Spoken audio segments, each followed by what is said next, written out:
Hello and welcome to another episode of Interview with a Schizophrenic. I'm your host, Duncan Singer, and today I have the great pleasure of welcoming back Georgie.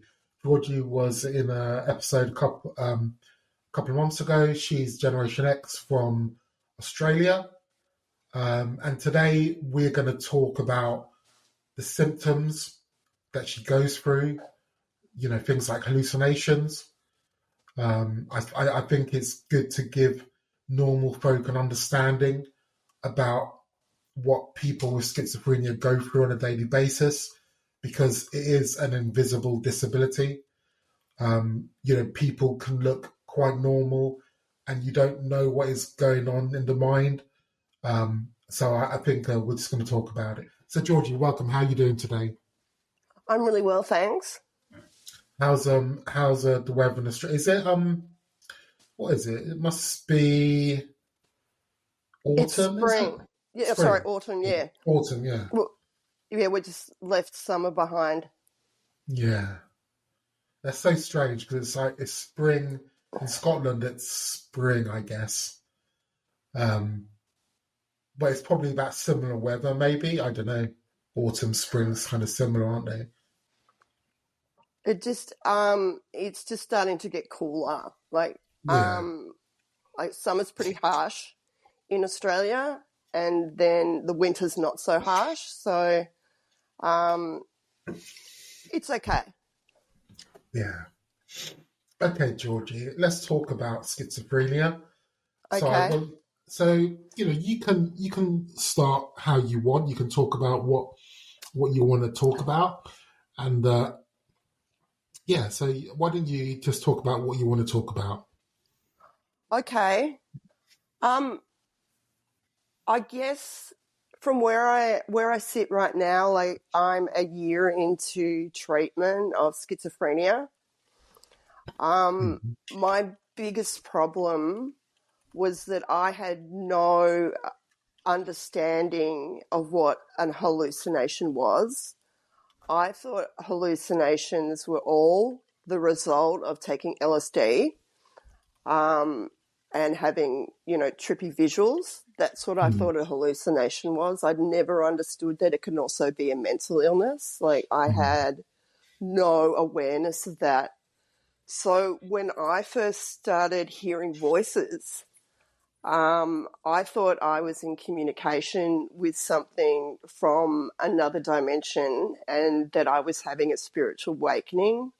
And that didn't come from nowhere. I had been meditating what I thought I was meditating my chakras opened. And I believed that I was incredibly connected to the universe and all energies. I felt enormous.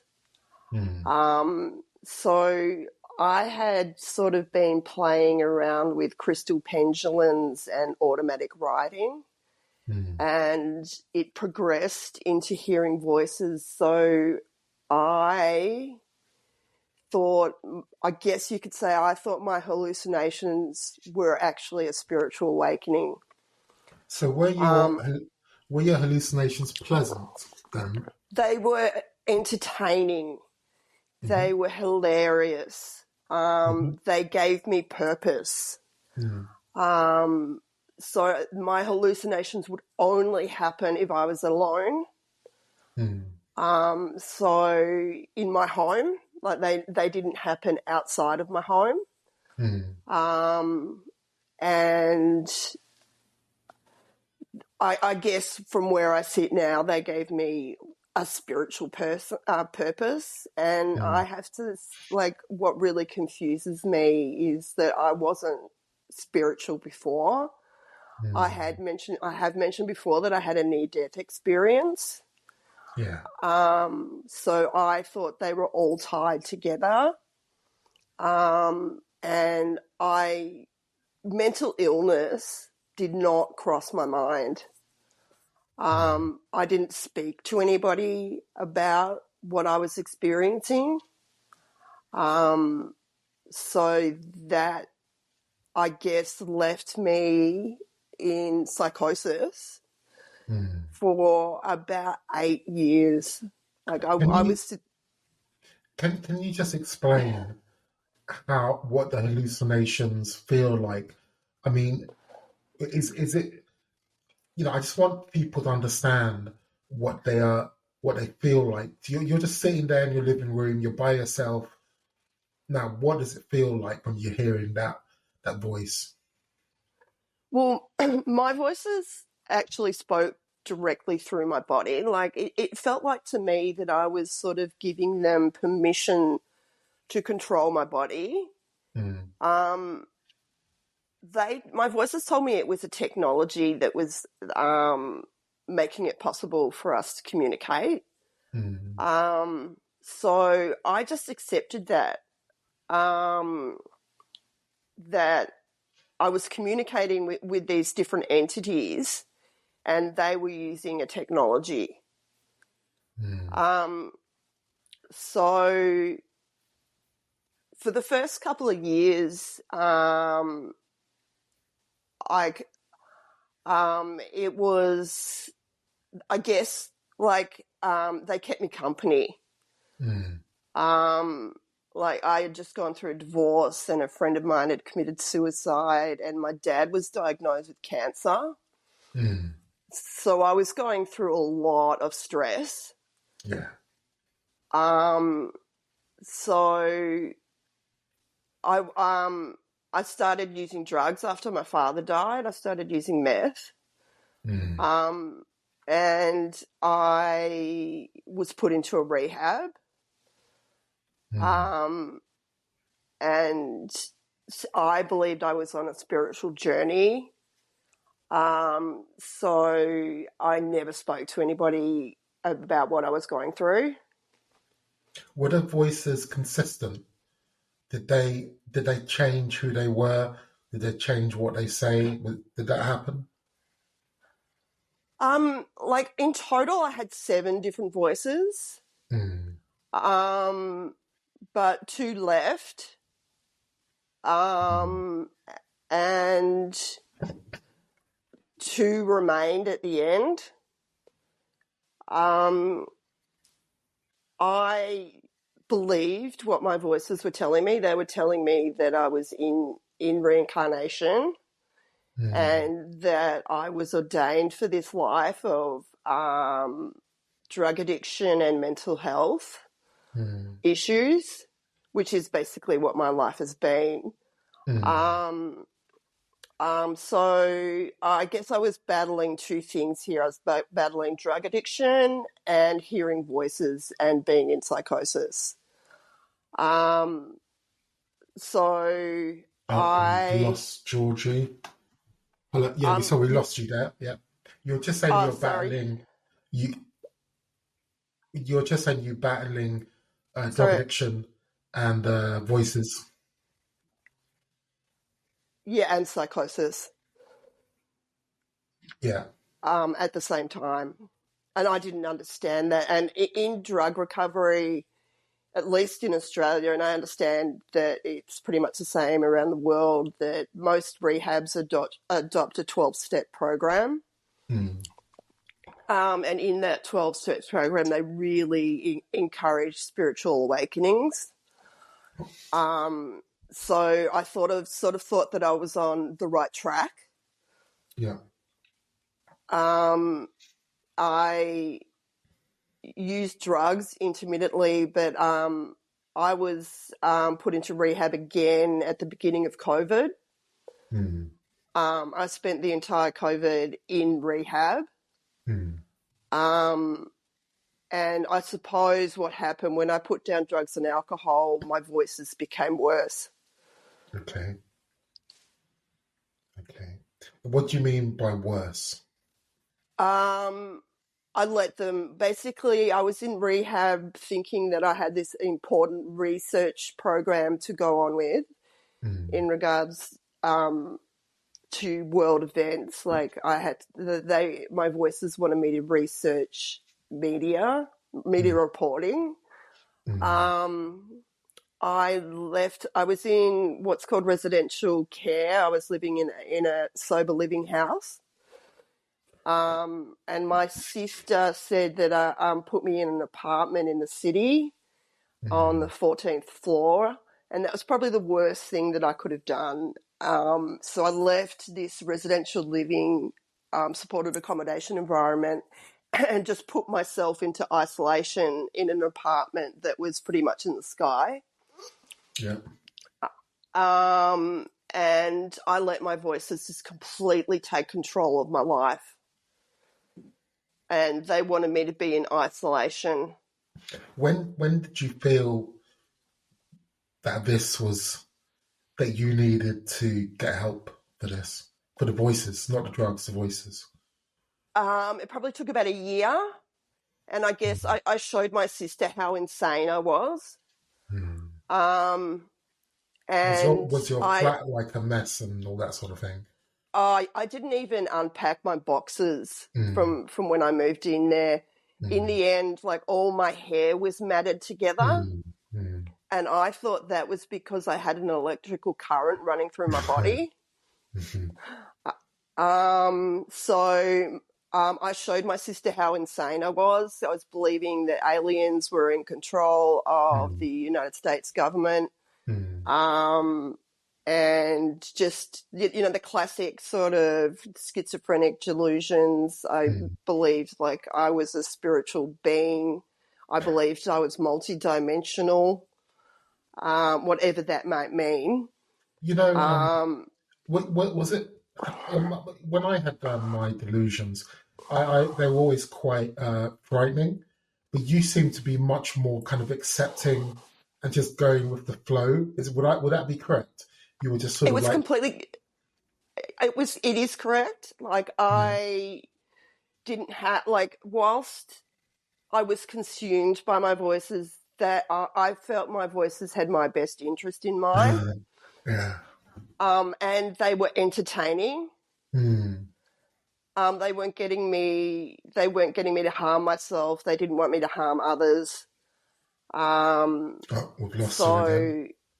We'll come back, hopefully. I guess I'm lucky that way. Yeah. Like I wouldn't call them negative. Until my sister rescued me. She got a crisis assessment team to come over and assess me. And I was put into a psych ward and medicated. And that was incredibly difficult. So, Georgie, we just lost you a couple of times. Did we? Yeah, you were saying your sister rescued you and contacted. Was it the support team? Yeah, like a crisis assessment team. Yeah. And I was put into a psych ward and I was medicated. How did you feel about taking medication when you were going with this experience? You were all in. You were kind of you actually trusted it, which is something which I rejected it, but you trusted it, which is quite amazing, really. Yeah. Well, when I first landed in hospital, I wouldn't admit that I was hearing voices because I still felt like I was in communication with something in a different dimension. And I still felt it was real. So it took a while for me to admit that I was hearing voices, and that's when I was diagnosed with schizophrenia.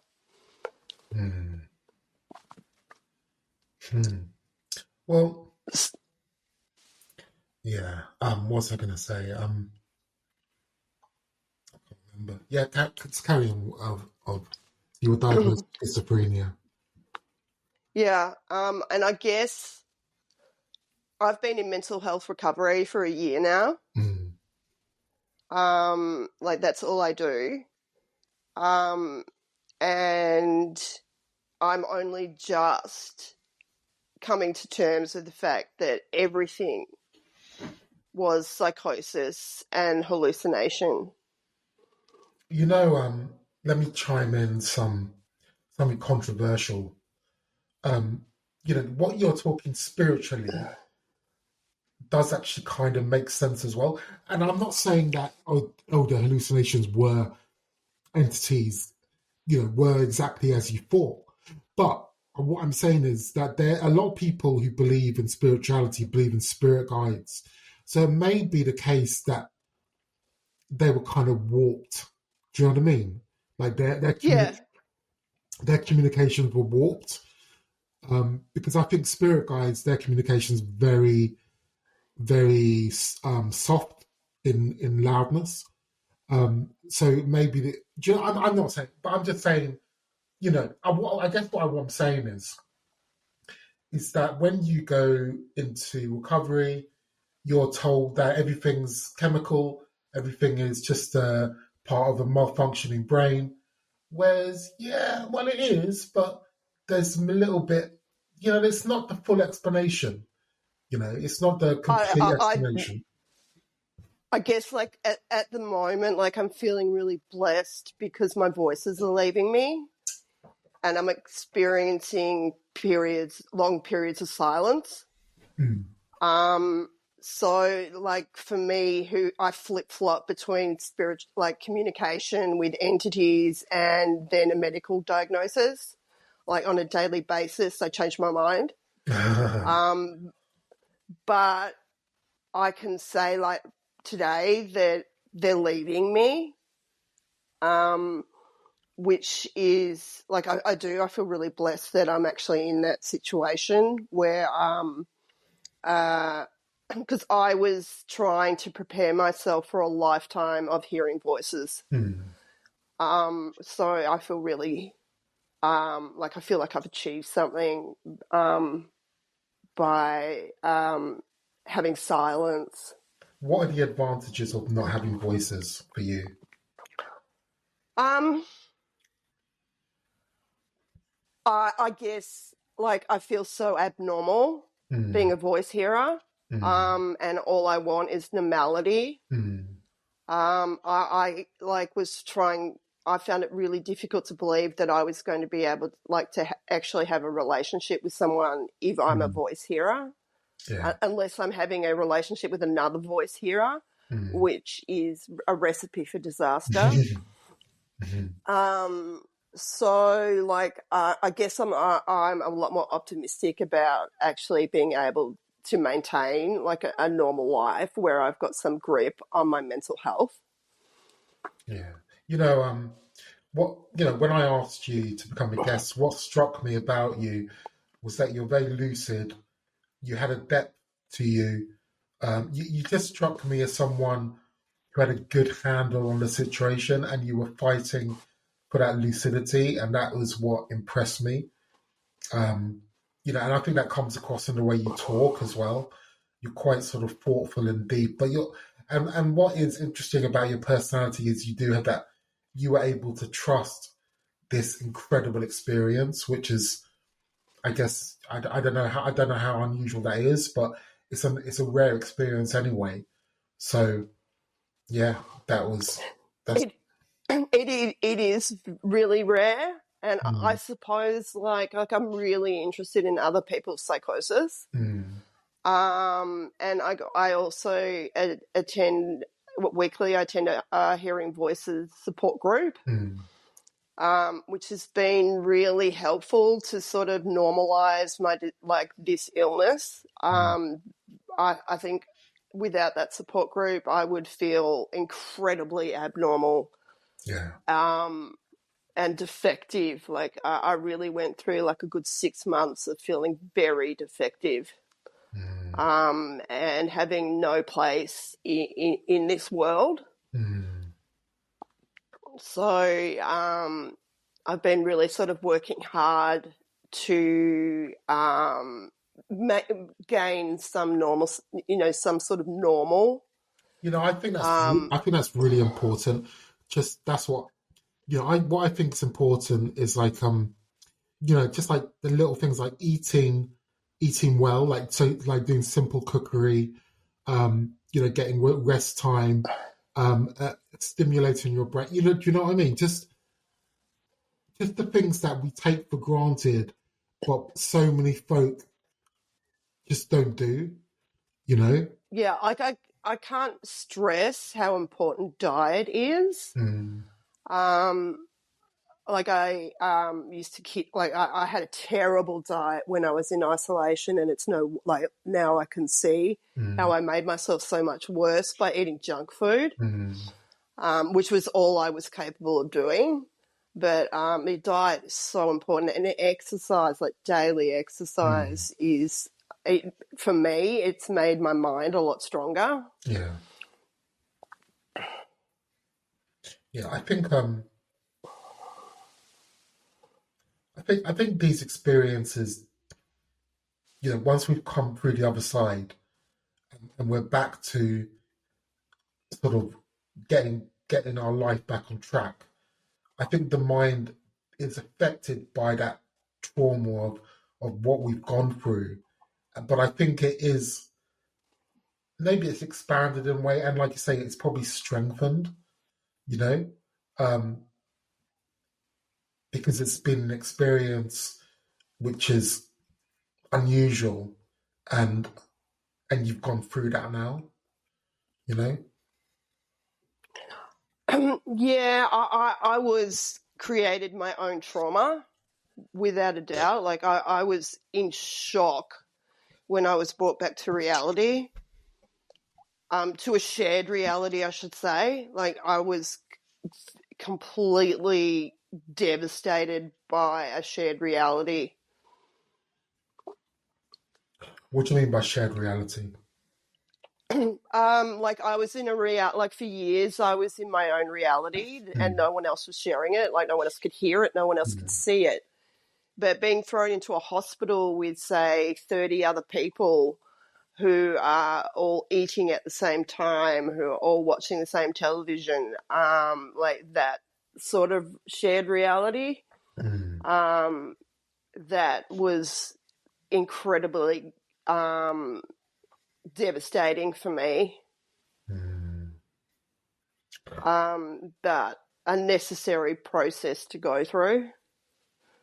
Do you think what do you think the point of all this is? Do you think do you see some sort of meaning that you can extract from this? Because you've been through Unfor- quite a lot in your life. I actually don't. Like, I wanted to hold on to the notion that I was in communication with something, and I still believe that I was. Mm, Um, it's a hard pill to swallow that it was actually mental illness. mm, And I want to find meaning in it, but I don't see any in it. Like, I'm actually really sort of deeply embarrassed by my hallucinations mm, and my psychosis. Like really embarrassed. Like I've been in therapy for 8 months, and I'm only just starting to talk about my relationship with my voices. but you know, Georgie, the world we live in is very material. We don't anything metaphysical or unworldly is seen as sort of like a fancy, like a fantasy or something. But Yeah, I go through it every day. I hallucinate every day, So I know it's real, and I know what it's like. So there's no reason to feel embarrassed because it's a part of the human experience. Some of us go through it, for some reason. 1% of the population go through psychosis, and that's just the way it is, yeah, you know. yeah. I do. I do accept that. Obviously, that some people experience psychosis. Um, like I don't expect to find answers or meanings. Like I have no interest in going down the path of trying to understand chakras and kundalini. Mm, Um, thankfully, like I don't like feel like that's my next step. Like I don't know what my next step is, but I don't want it to be spiritual. I want to stay right away from that stuff. Yeah, because yeah. Okay, but so do you think that I think I read that you want to do something. You have a lot of time in your hands.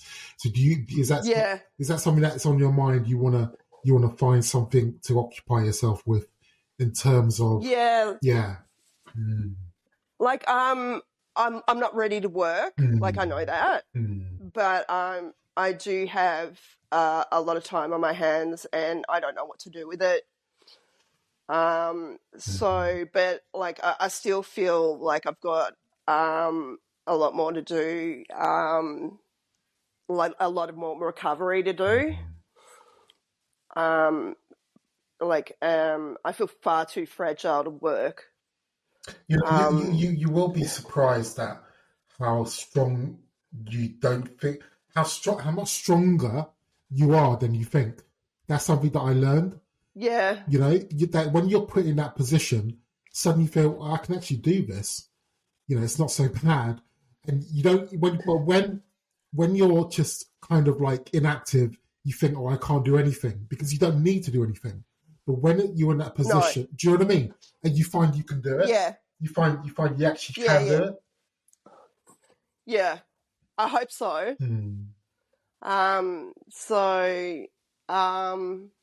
Like that's where I'm at the moment. And I'm okay with that. Like I'm not like I feel like I've come a long way with my notion of shame.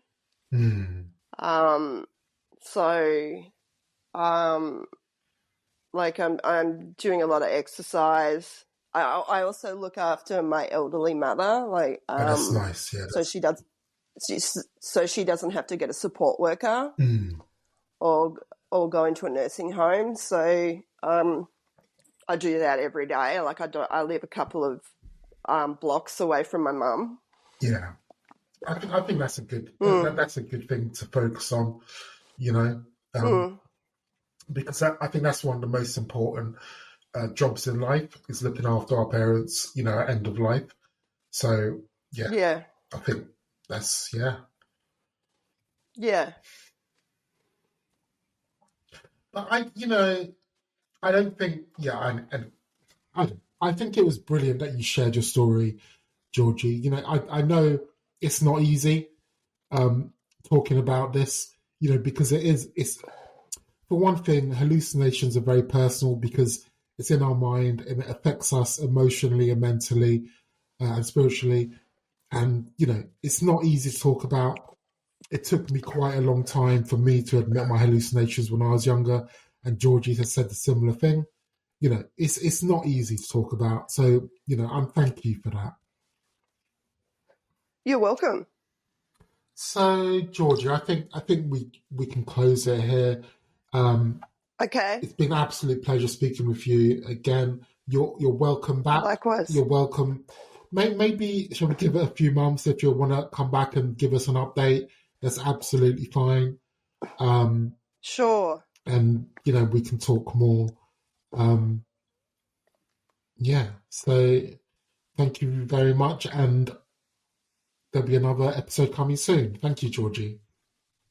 Thank you. Thank you. Bye. Bye.